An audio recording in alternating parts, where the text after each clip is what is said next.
This is probably going to be my last setting video because Black Ops 6 is coming out in exactly 2 weeks from today, and I am really hyped for that game, but I also want to say that it kind of makes sense to make this video as well.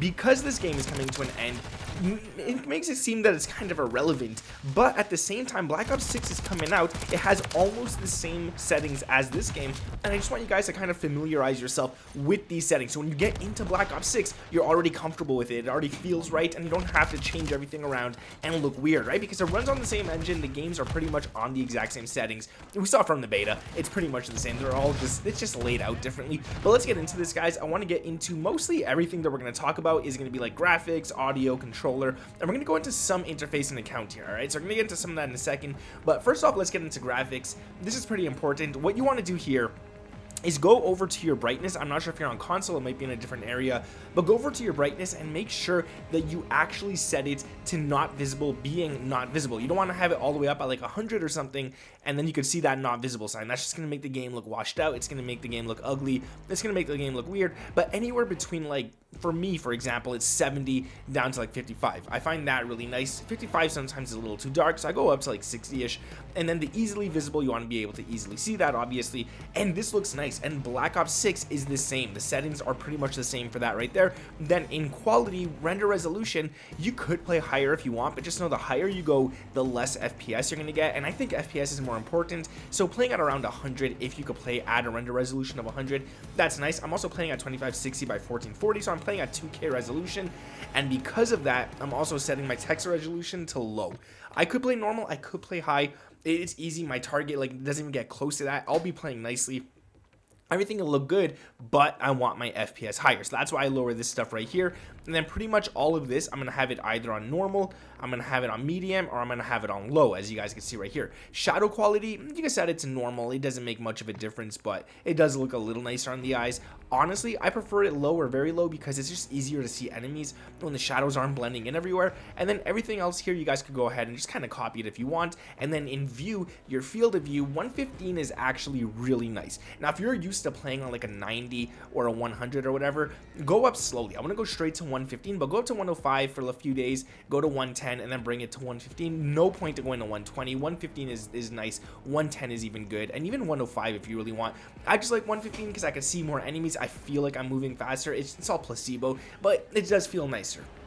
ADS field of view, I'm going to play in affected. I used to play independent, but affected is pretty nice. Weapon field of view, we're going to leave that on wide. Third person field of view doesn't really matter. I don't play third person. And then these right here, you're going to turn these off 100%. Even in Black Ops 6, turn these off or to the lowest that you possibly can. All right, so world motion blur, weapon motion blur, film grain, all off, completely off. Have none of that on. And then the camera movement, you can only put it to 50%, but set it to that as well. You don't want that on whatsoever. That's going to be it for graphics. Now, I play on controllers, so I'm going to get into my controller settings. I don't play on mouse and keyboard, so I can't really show you guys that, but pretty much what I do is I flip my L1 and R1, and somehow, for some reason, on a PlayStation 5 controller, L2 and R2 actually do shoot faster. It actually does, but I feel like there's no point in having that on. I feel more comfortable playing L1, R1. You guys don't have to copy me on this, but I just feel better at that as well. And then button layout here, I jump with X, or sorry, I melee with X and I jump with R3 instead of drop shotting stuff. I don't have any back paddles, so I can't really utilize those or anything.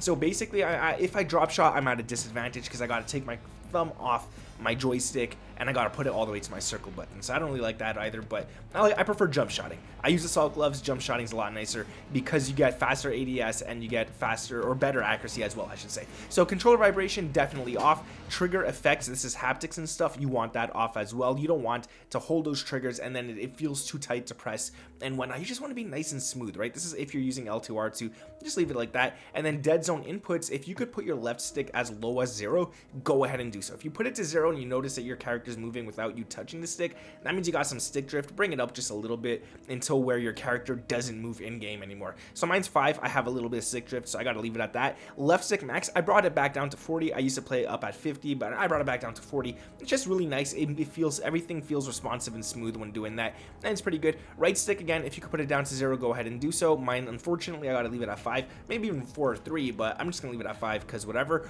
And then right stick max, you want to put it to 100. And then we're gonna go into came to the aiming, this is all you guys, all right? Horizontal and vertical stick sensitivity. I'm not telling you guys what to do here. If you guys feel comfortable at 5, go to 5. If you guys feel comfortable at 10, go to 10. If you guys want to be insane and go all the way to 20, go all the way to 20. I'm not going to tell you guys what to do, all right?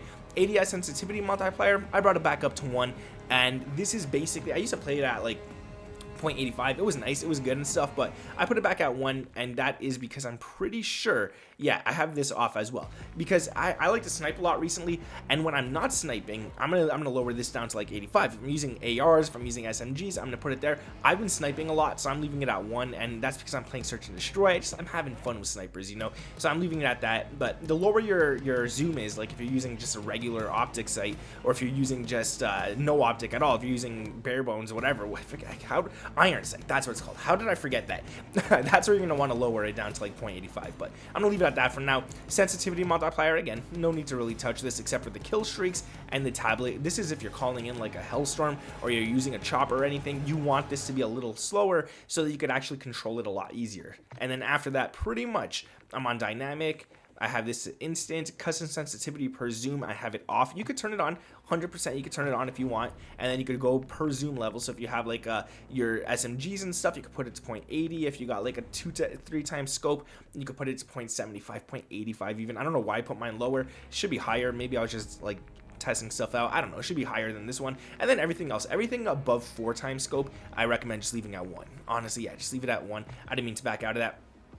Target aim assist, I'm playing on controller. I'm gonna have it on. People say, oh, you play with aim assist? Yeah, if you're playing on controller and you're not playing on aim assist, you're at a huge disadvantage. Like, I don't care what anyone says, you're doing yourself a huge disadvantage if you're playing with that off. And I leave it on Black Ops. I don't leave it on anything else. I know it's whatever. Black Ops got nerfed like crazy last year or the year before, I don't remember, but I'm just so used to it, so I'm leaving it at that. And then basically, yeah, we got motion sensor, we got all that off because I'm not using my controller, I'm not using the motion or anything like that. And then in gameplay, you guys can go ahead and just copy all this. All right, I'll leave it here for a few seconds. I'll go down a bit. I'll leave it here for a few seconds. You guys could just pause it, copy it, do what you want to do with it. This is not really that important. This is all like personal preference stuff as well. So if you guys see something you like and you want to change it out, go ahead and do it. If not, whatever.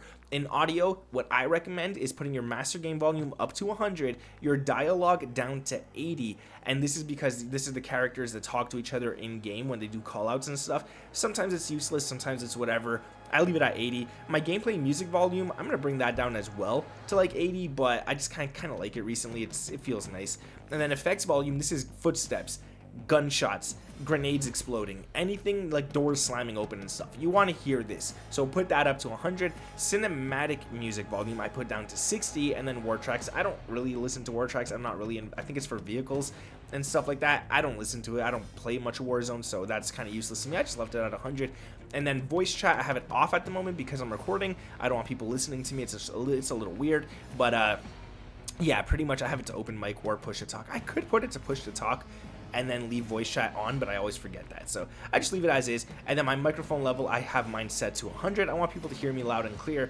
And then basically, yeah, that's pretty much it for audio. In the interface, there's 1 or 2 things that I want to talk about here. The first one is going to be the minimap shape. You're going to want to set this to square, and you're going to want to have the rotation on. This just, you see much more of the playing field if you have it set to square rather than circle. And then with the rotation, the minimap rotation staying on, you don't have to worry about like getting confused or anything. You're always going to be pointed in the same direction. It's going to feel good and whatever. I turn off my compass because I find it's wasting my screen space up there. I know it's not super important or anything, but I don't like it on, so I have it turned off. And then my crosshairs, this one is really important. You're going to turn those on, and you're going to put the center dot on and set to the largest. That's really important. Okay, it's going to be so easy for you to snap on people once you get used to looking at that center dot and trying to get that center dot on people before you ADS. It's just gonna be so much faster, so much nicer once you get to that. All right, and then pretty much that's it for there. And then account and network, the only thing you want to do here is turn off dismemberment and gore effects. All right, you want this off 100% of the time, because if you have this on and you get into a gunfight with someone and you start shooting and then start showing these effects and stuff, sometimes you get micro stutters where it skips a few frames and you just feel the game freeze for half a second and stuff, and you lose the gunfight because it feels weird, it feels awkward. It is what it is. All right, so turn that off and you should be good. Those are my settings, guys. Thanks for watching this video. If you did enjoy it, make sure to drop a like, subscribe to the channel if you guys are around here with those noties turned on. My name is Nick, and I'll catch you in the next one. Peace.